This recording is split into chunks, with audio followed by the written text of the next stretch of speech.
What is going on, Headliner Nation? Welcome to week 9 of Tracking Trends in Fantasy Football. We're going to be going through players' performances through the first 8 weeks of the season just to find out who's trending in the right and wrong direction. Now, by doing this, it's going to continue to help us find some of those players in fantasy football that have those consistent hit or miss rates. Now, just like we always do in today's show, we're going to be going through the quarterback, running back, wide receiver, and tight end position. On the screen, you're going to be able to see a player's hit rate as well as their average fantasy points per game through the first 8 weeks of the season. Now, by showing you that information, you're going to be able to determine whether these players are a little bit more consistent or a little bit more boom or bust. But speaking of consistency, you hear me talking about NFL player pick'ems all the time. In fact, my videos here on Fridays have been straight fire as of late.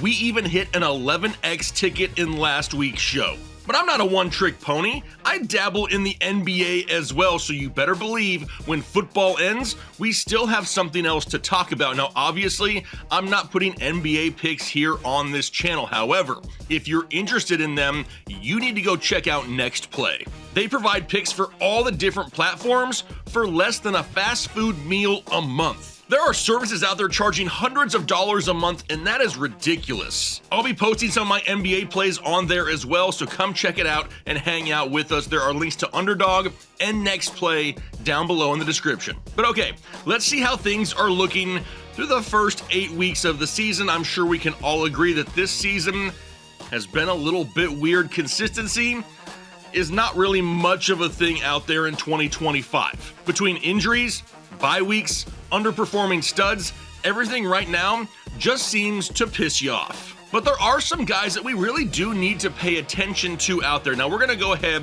and start off at the quarterback position once again, just to reiterate. I'll go through this every single video in case you're new here.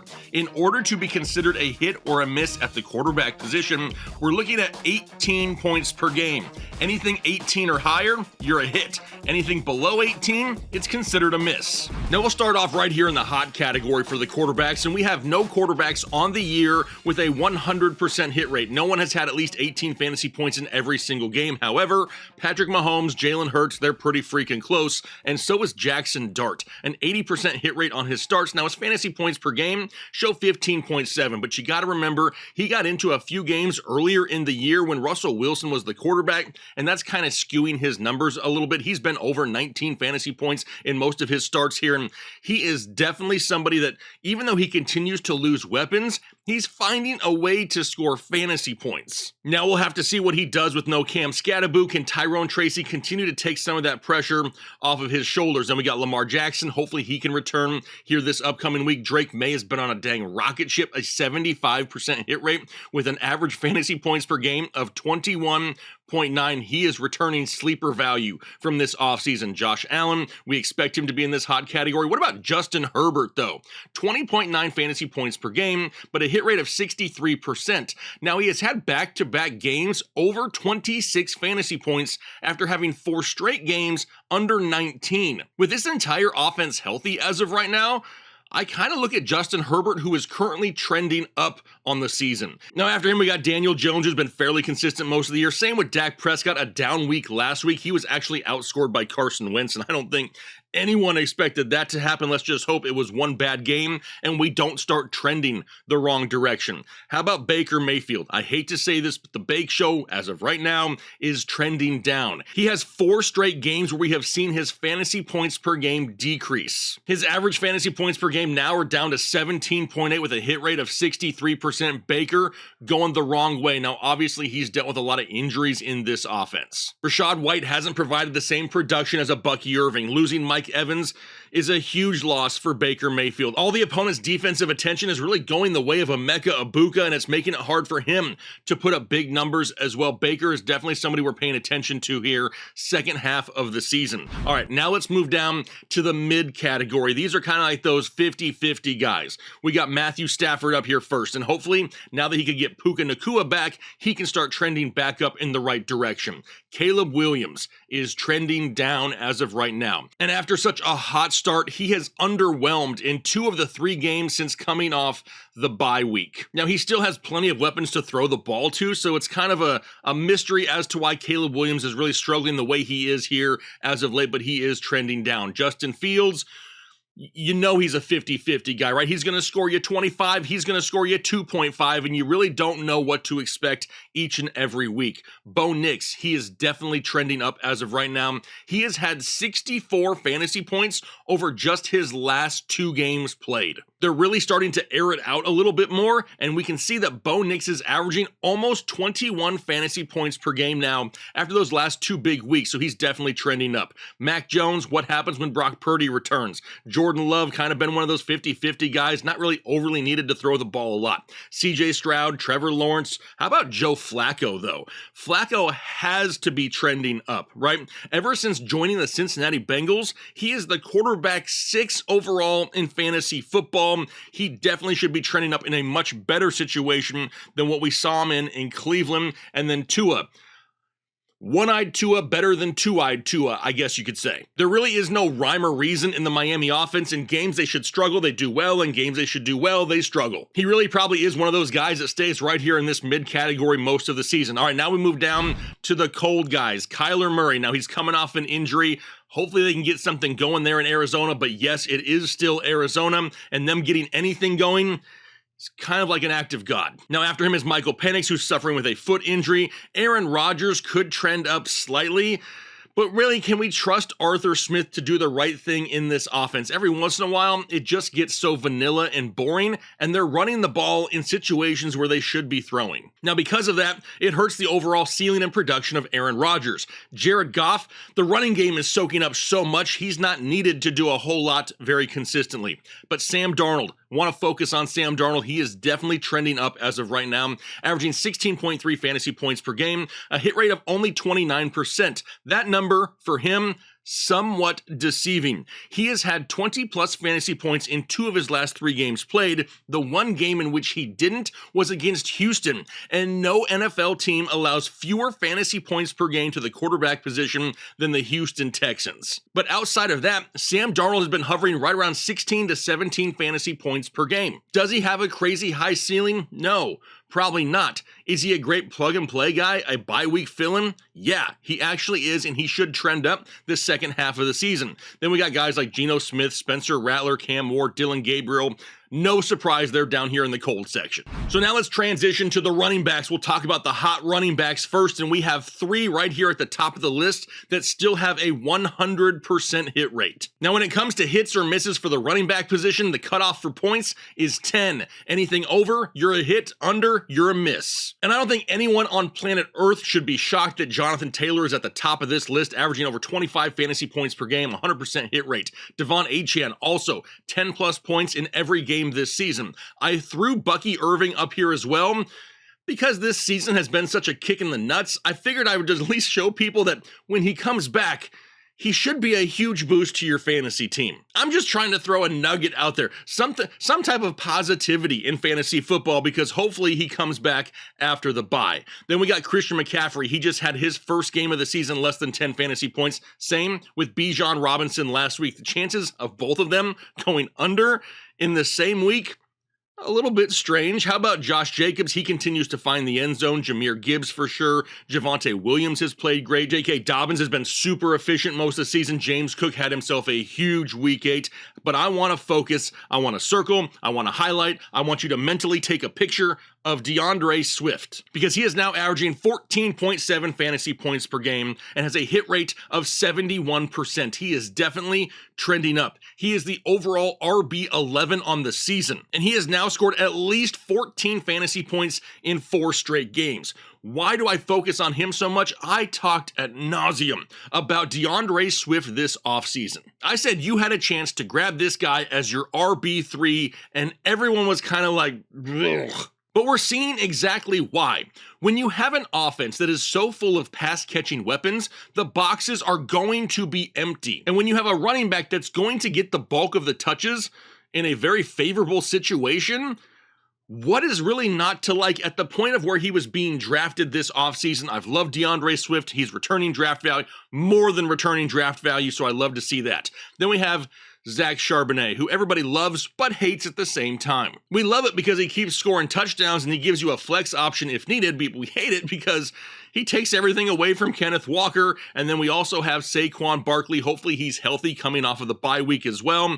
He hasn't been himself. However, he's looked a little bit better here the last couple weeks. Hopefully he can continue that trend. All right, now let's move down to the mid running backs where we got Kyron Williams coming off a bye week. He should trend up here a little bit. Quinshawn Judkins, hopefully he's good to go with a shoulder injury. If he is, he could continue to trend up as well.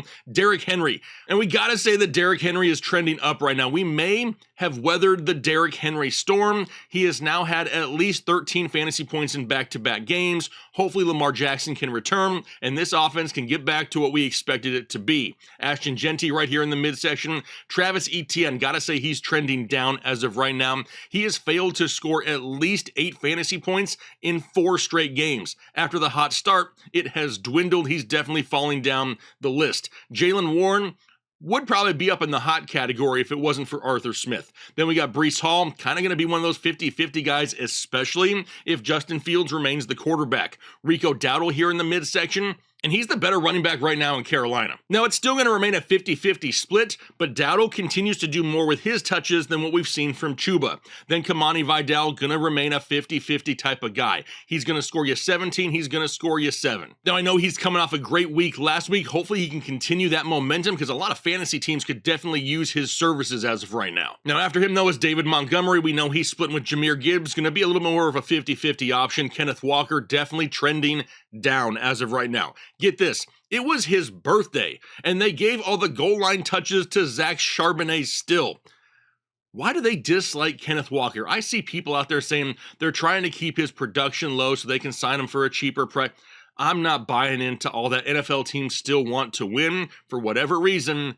They don't want to give Kenneth Walker meaningful touches in this offense. Jordan Mason, another guy who is trending down as of right now. Aaron Jones is now back, and there's no quarterback in Minnesota that's going to strike fear into opposing defenses when it comes to the pass game. Their offensive line is hurting. We just lost Carson Wentz for the year. Do they go back to J.J. McCarthy? A lot of questions in Minnesota. As of right now, Jordan Mason is trending down, but Woody Marks is definitely trending up as of right now. Woody has scored at least 11 fantasy points in 3 of his last 4 games, and each week it seems like he's taking more and more away from Nick Chubb. For him having a very limited role to start the season, he's already up to averaging almost 9 fantasy points per game and is definitely a guy that could provide a lot of extra value second half of the season. All right, now we go down to the cold guys. In the cold section, we got Chase Brown first. Of course, he is trending up. Thank you, Joe Flacco. Since the arrival of Joe Flacco, we have seen the production of Chase Brown increase for 3 straight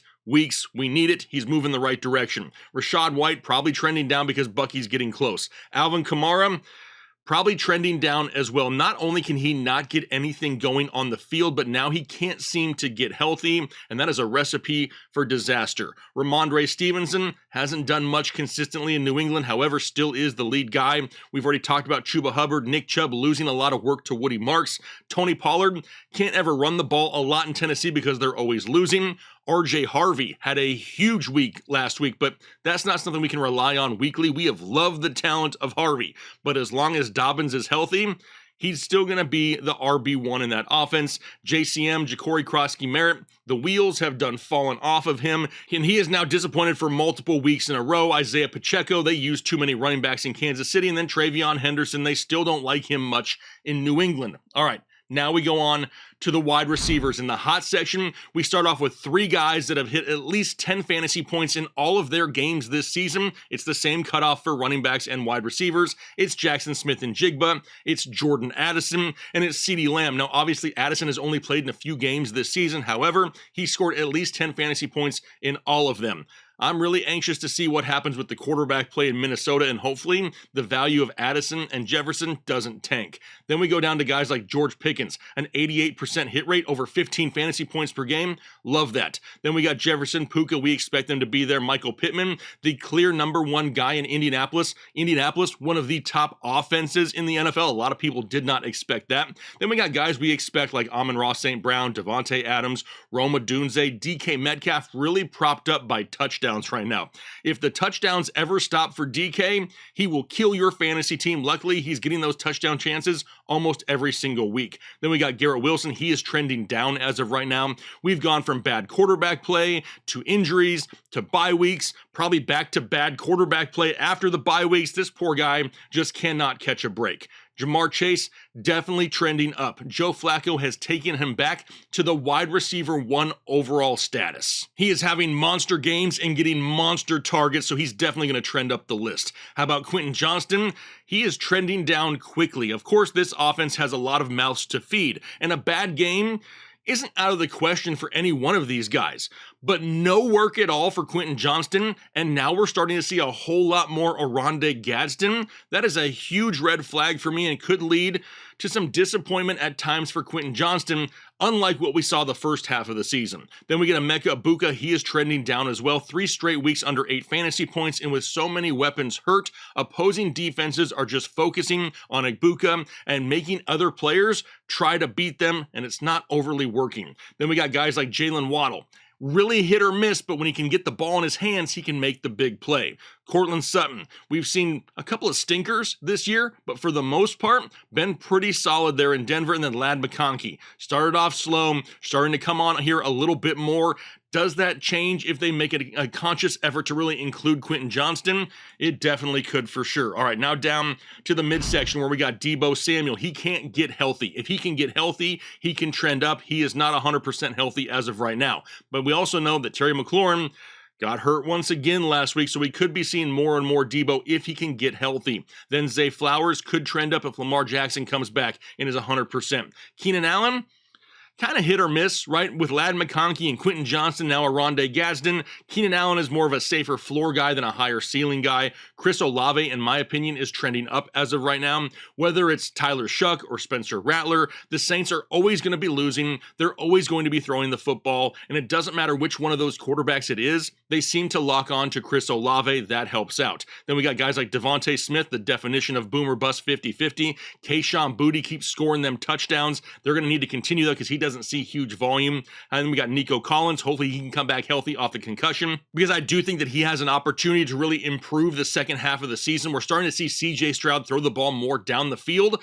If Nico can come back healthy, those deep targets are going to be going his way. Then we got Tet McMillan of the Carolina Panthers. I believe he's trending up as of right now. The target share remained even with Andy Dalton taking over snaps under center. So that could definitely help keep him, a solid play each and every week. A wide receiver too. I'm not expecting this guy to be a top 12 guy. If he can be a top 24 guy, he returns draft value. Then we got Romeo Doubs. So many mouths to feed in Green Bay. A.J. Brown 50-50. Wan'Dale Robinson, not getting as much volume as I expected. However, still kind of gives you that safer floor, especially in PPR formats. Khalil Shakir coming off a big week. Marvin Harrison Jr. If Kyler can get healthy and Marv can get healthy coming off the bye, I think Marvin Harrison Jr. has an opportunity to trend up.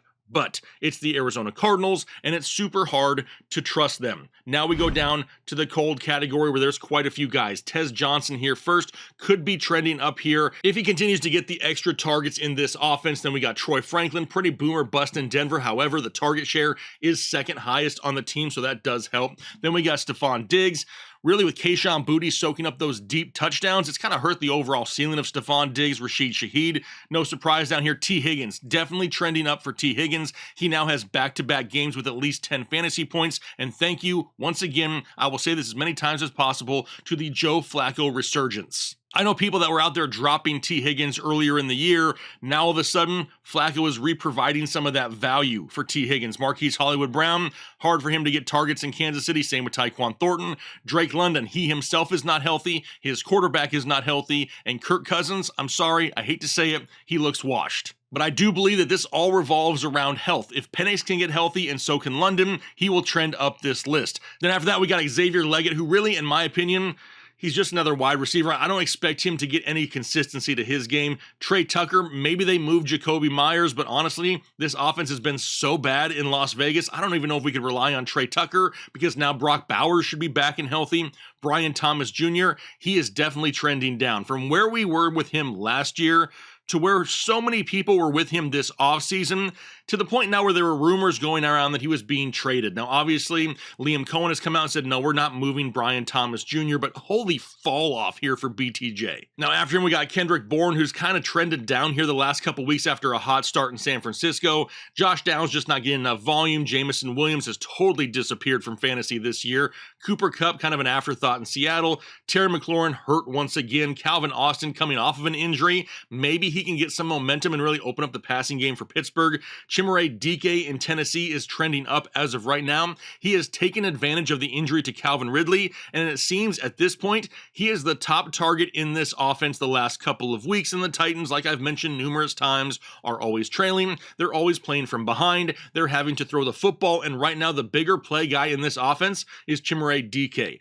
Xavier Worthy, kind of going back to a gadget-type receiver in Kansas City. Alec Pierce is nothing but a 50-50 wide receiver. Jacoby Myers hasn't done much. Jawan Jennings can't get healthy, playing with broken ribs right now. Calvin Ridley has been injured. DJ Moore, non-existent in Chicago. I would say that he's trending down, but I don't know if you can trend much further down than being pretty much at the bottom. Keon Coleman not getting looks in Buffalo. Then we got Travis Hunter, and he could be, in this show next week, somebody who's trending up. If he can come off the bye, pick up where he left off, and get an increased target share due to the injury of Brian Thomas Jr., we could be looking at more Travis Hunter second half of the season. If not, we may see more Parker Washington. Matthew Golden continues to trend down and down and down each and every week. They are only getting healthier in Green Bay, and he wasn't getting targets when they weren't healthy. I have no idea why they drafted this kid to just not use him. I am getting major Marvin Harrison Jr. vibes from Matthew Golden, and then we ended up with guys like Juju Smith-Schuster, Sterling Shepard, and Jerry Jeudy. But all right, now let's go ahead and move on to the tight end position. The cutoff for tight ends is 8 fantasy points, because if we went to 10, everyone would probably be in the cold section for the most part. So 8 points above a hit, below a miss for the tight end position. At the top of the list, not a surprise with Tucker Kraft, Trey McBride. They've had at least 8 fantasy points in all but one game this season. Tucker Kraft is playing amazing football right now. Jake Ferguson was the overall tight end 1 in fantasy football and went out last week and had 0 receptions. That is 2025 in a nutshell. How about Tyler Warren? He's definitely been super consistent. Dallas Goedert, he goes out there and continues to find the end zone. He may not be getting huge volume consistently, but if he can keep getting those touchdowns, it's definitely going to help him rest of season. Then we got Dalton Kincaid. He's kind of trending down as of right now. He was super hot the first 5 weeks of the year. Then over the last 3 weeks, he's missed a game due to injury, had his bye week, and then come back and had a game in which he scored only 2.8 fantasy points on National Tight Ends Day.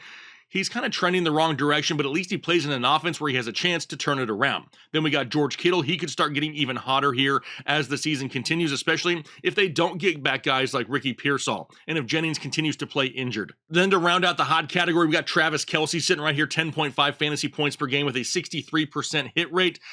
I'm not saying he's trending down at all. However, I would not be surprised if we saw a dip in production the second half of the season. With guys like Rashee Rice, Xavier Worthy, Hollywood Brown, Juju Smith-Schuster, there's just so many options in this offense. They don't need to be reliant on Travis Kelce every single week. Now, he probably remains in that mid-category remainder of the season. Not a bad option, but maybe just not one of those super hot guys. Now we move down to the mid-category. Kyle Pitts, I think he's trending up as of right now. He scored at least 8 fantasy points in 3 of his last 4 games played. Drake London is banged up, and he's had 19 targets over the last 2 weeks alone. Now, sure, it's not turned into a bunch of touchdowns, but it's really providing a safe floor weekly at the tight end position. Then we got guys like A.J. Barner, Harold Fannin, Zach Ertz, fairly mid guys. We could see Zach Ertz take a small step forward if they want to commit more targets to him with a new injury here. A new old injury, I guess you could say, to Terry McLaurin because it's the same type of injury. Then we got Juwan Johnson. He could see a bump in targets if they go to Tyler Shuck.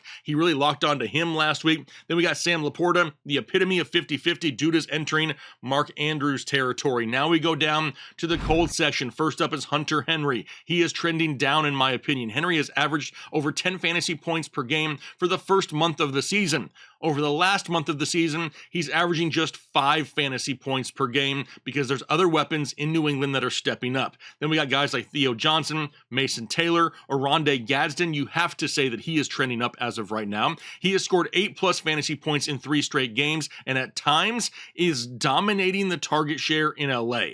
Then David Njoku, Dalton Schultz, I think is trending down as of right now. He just had the perfect opportunity with no Nico Collins on National Tight End Day, and still only had 2 catches. Really hard to rely on a guy with a floor that is that low. Then we got Noah Fant. He finds some big plays time and again here from Joe Flacco. Not overall consistent, I would say. But then we got Jonnu Smith, Brock Bowers. Hopefully Brock Bowers can come back healthy. If he comes back healthy and has a huge week this week, there's a chance that he could definitely trend up this report super fast. Then we got Cade Otton, who I still believe is trending up, but maybe it's a small arrow trending up. After a total of just 6.4 fantasy points in the first month of the season, he has now had 4 straight games with a minimum of 6 fantasy points. So the ceiling hasn't been overly high. He's a lot better now than he was the first month of the season because he's capitalizing off of all these injuries. And then we got guys like Mark Andrews, TJ Hawkinson, and Evan Ingram bringing up the rear. 3 guys that had huge expectations